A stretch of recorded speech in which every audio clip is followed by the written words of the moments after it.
দর্শক, আপনি কি হাড়ের ক্ষয় নিয়ে চিন্তিত?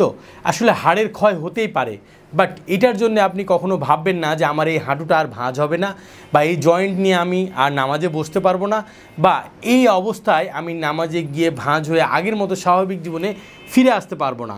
এই দুশ্চিন্তা করার কোনো কারণ নেই, কারণ আপনার এই হাঁটু বা জয়েন্ট লিগামেন্ট, মাসেল, টেন্ডন এবং অনেকগুলা স্ট্রাকচার দিয়ে এটা গঠিত। তো এই স্ট্রাকচারগুলো যদি আপনার স্বাভাবিক থাকে বা ভালো থাকে বা স্বাভাবিক পর্যায়ে আনা যায়, আবার আপনি ভাঁজ করতে পারবেন। দর্শক দেখুন, যদি এটা টাইট হয়ে যায়, হাঁটুটা যদি অনেক লক থাকে, দেখুন কোনোভাবে এটা ভাঁজ হচ্ছে না, কারণ মাসেল, লিগামেন্ট, টেন্ডন টাইট করে ধরে আছে। যদি আপনার এটা এরকম ফ্লেক্সিবল থাকে তাহলে দেখেন সুন্দর ব্যান্ড হচ্ছে, ফ্লেক্সিবল আছে দেখেন সুন্দর ব্যান্ড হচ্ছে, এটা কোনোভাবেই আপনার ব্যান্ডে প্রবলেম হচ্ছে না।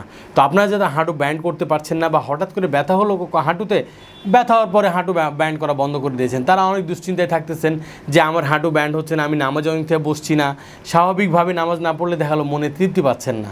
তো আপনারা যারা এই সমস্যায় ভুগছেন তারা ফার্স্ট স্টেজে চিন্তা করবেন একজন ফিজিওথেরাপি বিশেষজ্ঞকে দেখানোর জন্য, এবং যারা ম্যানুয়াল থেরাপি বা কাইরোপ্র্যাকটিক অ্যাডজাস্টমেন্ট করে থাকে তারা এই জিনিসটা আপনাকে খুব দ্রুত সলভ করতে পারবে।